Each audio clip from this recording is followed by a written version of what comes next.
all the stuff that we do here. And we're talking about this whole idea of this is what we do, this is my favorite part right here.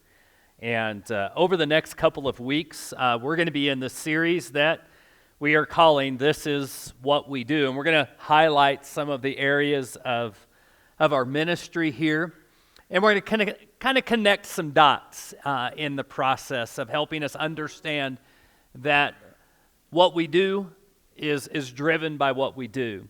In fact, I want to go ahead and make a statement that my wife would probably, if she were here, and she's a grammar person, would probably tell me that's not really grammatical, but she's not here, she's in Indiana, so I'm going to go ahead and do it anyway. But basically, it's this. This is what we do is fueled by this is what we do. And so I get that that's a little redundant and so on, but what I have to understand is there's a lot of stuff that fits into this is what we do as a church, but there is one part of this is what we do that kind of pours gasoline onto that fire. And it really comes down to you and how we all partner together. In fact, I'm going to say it like this: when we partner with our time, and we partner with our abilities, and we partner with our finances, one of the things that we tend to do is we pour gasoline onto the fire of this is what we do. Because whether we know it or not, we all have a part to play. And all of us together is a really beautiful thing. And so when we talk about this idea of abundant living and abundant giving, we understand that it drives the ministry of the church. So over the next couple of weeks, as you might guess, we're going to talk a little bit about money.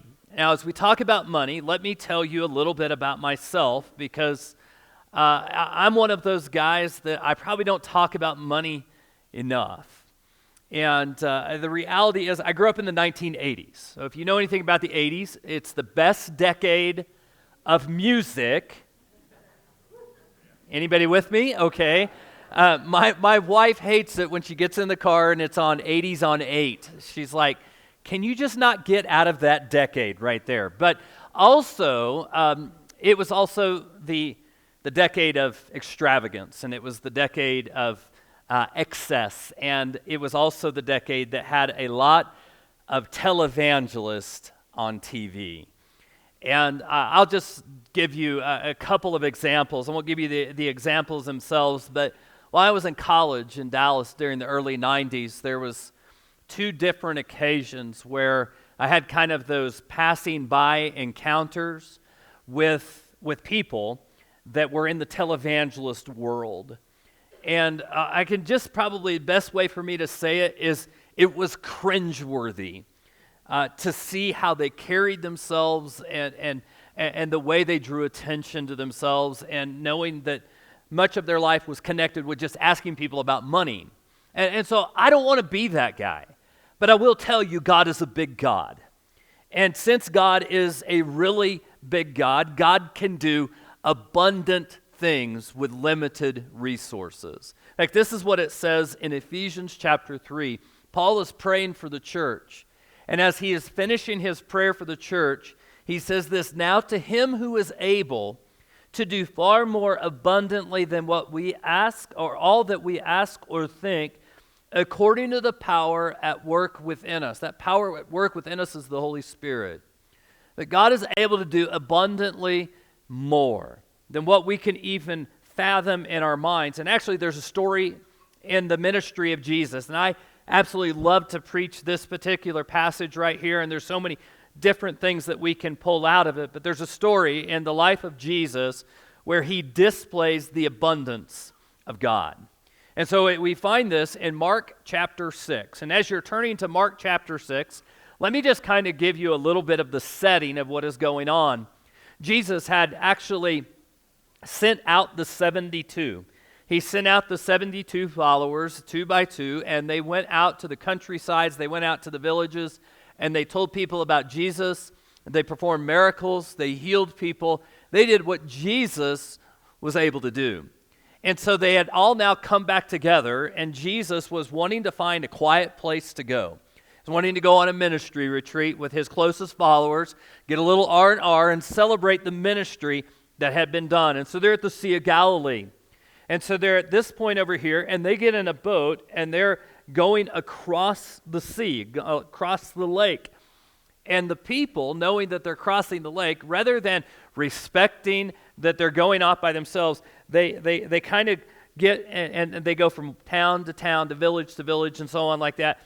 And as they were going through, the crowds got larger, and when Jesus arrived, he saw the crowd. And we find this in Mark chapter 6, verse 34. It says, when they went ashore, he saw a great crowd, and he had compassion on them because they were like sheep without a shepherd, and he began to teach them many things. So if you look at the heading that is in your Bibles, if you're reading a Bible, it says the feeding of the 5,000. And so we understand that Jesus is getting ready to perform probably the miracle that people associate with him more than any other. They think about the feeding of the 5,000 and him walking on water. Those are like the two biggies, and these happen back to back. So we know that Jesus is getting ready to feed the 5,000. This is not just 5,000. This is 5,000 men. There again would have been women there. There would have been kids. So let's just even think about this. If you can just picture the pit in Albuquerque. If you've anybody been to the pit, I assume a few of you have gone there. The pit almost full of people. That's the amount of people that Jesus has as far as the crowd is concerned. But notice this. Notice that he doesn't immediately feed them. In fact, before he feeds them physically, he feeds them spiritually. He begins to teach them. And so when we talk about this is what we do must address the eternal and spiritual needs of people. I mean, we can talk all we want about all the good things we do in the community. Next week, we're going to show you a video about Love Week and different things like that. Well, here's the reality. The world loves us to do good things, but it is offensive if we do good things and never get to the spiritual things that they actually need to hear and that will bring them to Jesus. So Jesus, knowing that there was a spiritual need, knowing that there was a physical need, addressed the spiritual need first. And I think that's important for us to understand. But as we read on, Jesus begins to take care of the physical need. Let's notice verse 35. It says that when it grew late, his disciples came to him and said, This is a desolate place, and the hour is now late. Send them away to go into the surrounding countryside and villages and buy themselves something to eat. But he answered them, You give them something to eat. And they said to him, Shall we go and buy 200 denarii worth of bread and give it to them to eat? So they've already summarized that it's actually going to take a half year's wage to feed all these people. And it says, And he said to them, How many loaves do you have? Go and see. And when they found out, they said, 5 and 2 fish. Now, in this crowd of thousands, there was only one person that was proactive enough to bring their lunch. And think about that. There's a Stephen R. Covey lesson in there somewhere, 7 Habits of Highly Effective People. He was proactive. And so, but here's the reality. One of the things that they tell you in Bible college, and I'll just kind of give you a little insight into this, most miracles of Jesus come from a problem. There's a problem of some kind presented. And the problem here is you have thousands of people and you have a sack lunch. That's basically the problem that you have. But as we think about this problem, one of the things that we begin to see is 2 different mentalities that kind of come out. You see, the first mentality is that of a scarcity mentality. Scarcity mentality says, I only have. And you can fill in the blank, whatever that only have is. I want you to think about your life. Do you ever operate with a scarcity mentality? Let me tell you about when I go out to eat with my boys. And I have 3 of them. One of the things that we do, and we don't go out to eat that often with them because of the scarcity mentality, but when we go out to eat, they will say, Dad, can I get? And it's always, it's amazing to me. They could put their hands over their face and put their finger on a menu item, and they will pick the most expensive thing on the menu. And so I will usually preface when we go out to eat to say, listen, God owns the cattle on 1,000 hills. I, however, do not. So, I understand that we have this scarcity mentality, right? And so it can play out in many different ways, but that's where a lot of us live. We live with, I need more because I don't have enough, I only have. But Jesus introduces another mentality, and it's an abundance mentality. And the abundance mentality says, I only have, but Jesus can.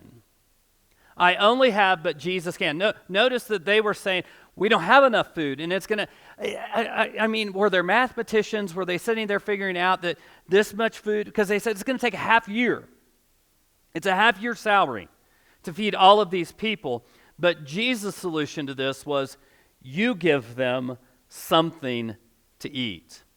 So he addresses this idea of abundance, and that he is able to take a little and do a lot with that very little. Now, here's the thing, though. Jesus doesn't just talk about abundance. He displays his abundance. In fact, we begin to understand that as he displays his abundance, we go back to what Paul says. Paul said, now to him who is able to do far more abundantly than what we ask or think, according to the power that is within us. Jesus himself in John chapter 10 said, I came that they may have life and have it abundantly. Now, when we talk about abundant life, we have to understand that it's not like the preachers who say if you give 10, you're going to receive 100 in return. In fact, there's just recently a preacher that preached the health and wealth prosperity message, Benny Hinn. He's probably the guy that has preached it more than anybody else, just has come out over the last month or so and said, I was wrong. The gospel is not for sale. And that's kind of earth-shattering and so on. So I don't want to be that guy, but understand that Jesus operates within a mentality that he can take our scarcity and he can do more with our scarcity than what we can do with it in our own hands. And it's a beautiful thing. But Jesus is able to address it. So notice verse 39. In verse 39 it says this, then he commanded them all to sit down in groups on the green grass. They were not in New Mexico. There's green grass. So they sat down in groups by hundreds and fifties because there was organized people within the group. And taking the 5 loaves and the 2 fish, he looked up to heaven and said a blessing and broke the loaves and gave it to the disciples to set before the people.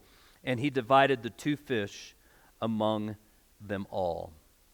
So we'll stop here for a moment. And this is kind of an aside sort of thing. But Jesus blessed the food. He prayed to God before the food.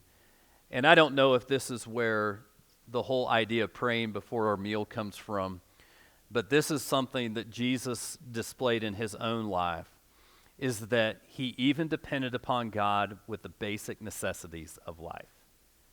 And I think that's important for us to understand that even as God himself in human form, he is dependent upon the Father for his blessings in life.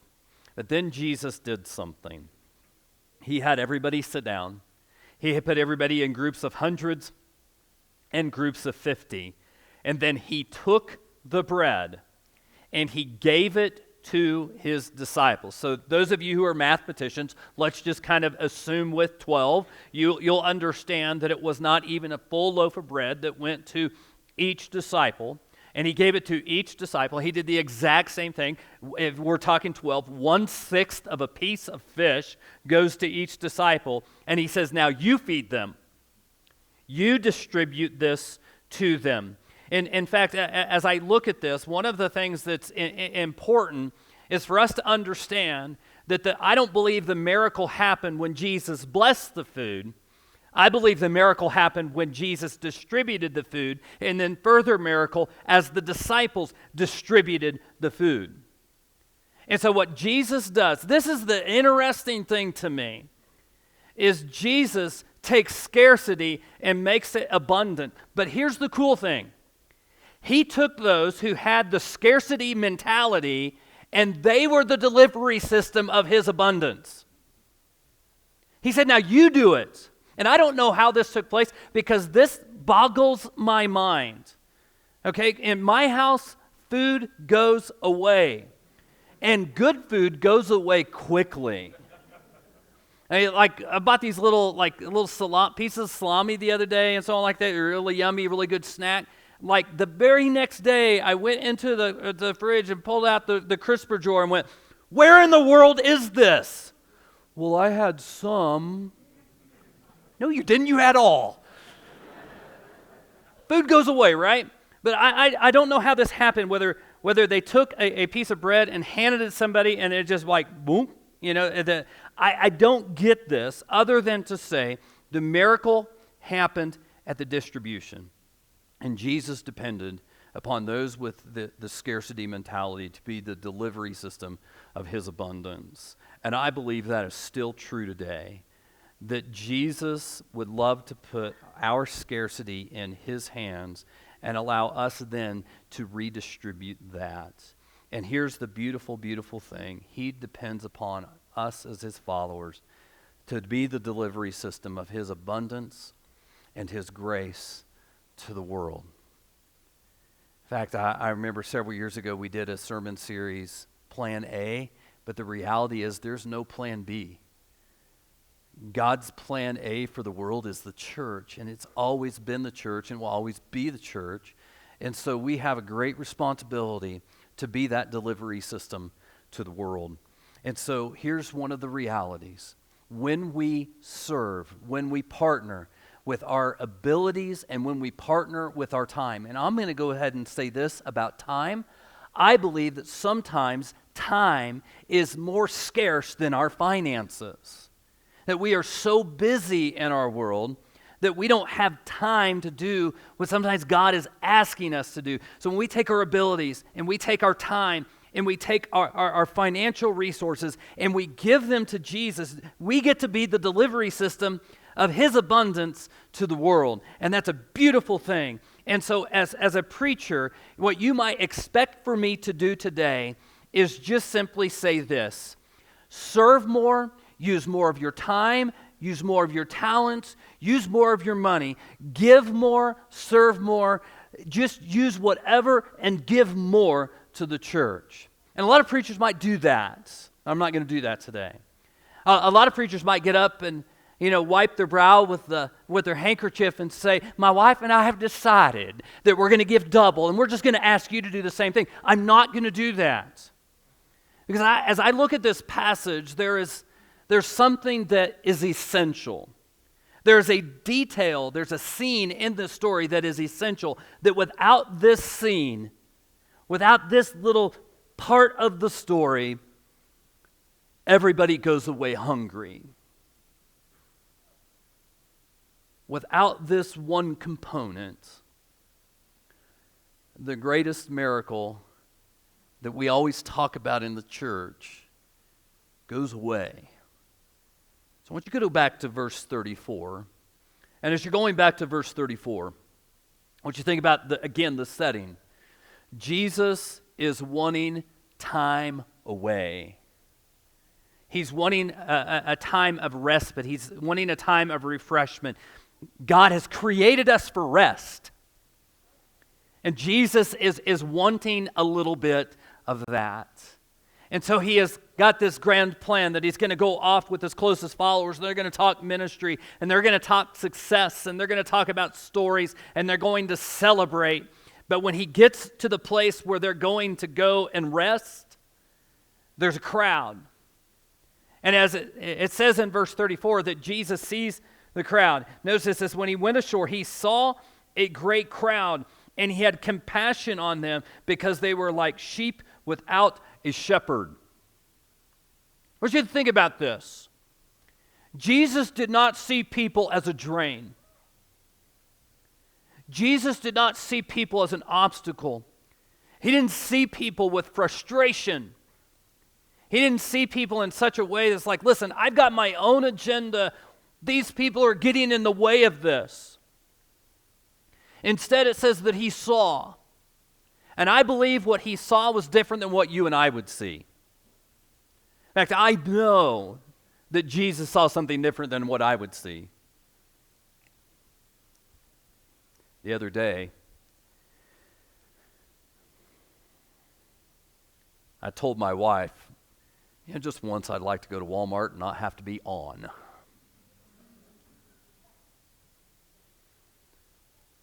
And she goes, what's the solution? Because we've even gone to the west side and you meet people. In fact, we were at Cottonwood Mall, and one time we talked to somebody for 30 minutes, and she walked away and said, now what service do they go to? And I said, oh, that's a minister from the South Valley. But I think Jesus sees what we don't see. In fact, when he saw people, it says that he had compassion. In other words, there was that inward feeling of heartbreak for them because they were lost.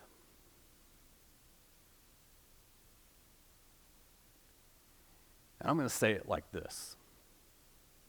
And this is our bottom line here for today. The secret to abundant living and giving is having the heart and the eyes of Jesus. You see, it's not about having a greater burden on ourselves. It's being transformed to be more and more like Jesus in every way. And until we're willing to look up and look into people's eyes and see the hurt and to see the pain, we will never have that drive toward abundant giving and living in our lives. And so it's not about give more. It's not about serve more. It's not about more time. It's not about the burden of saying you've got to share this with your friends because you just got to do it. But when we are transformed by Jesus to become more like him, we will have a desire to give more. We will have a desire to serve more. We will have a desire to use more of our time for Jesus. We'll have more of a desire to tell our friends who are lost about Jesus. So a couple of next steps here today. One is this, just pray. Pray that Jesus will change your heart so that you can see people the way he sees people. In fact, I think that will be one of the greatest wins of our spiritual life if we can ever get to see people the way Jesus sees people. But I will say this, trust. Trust that Jesus can use your scarcity. Trust that he can use your finances. Trust that he can use your abilities. Trust that he can use your time. And again, I think time may be the more precious commodity in our society today. I trust that Jesus can take your scarcity to be the delivery system of his abundance to those around you. Will you join me in prayer?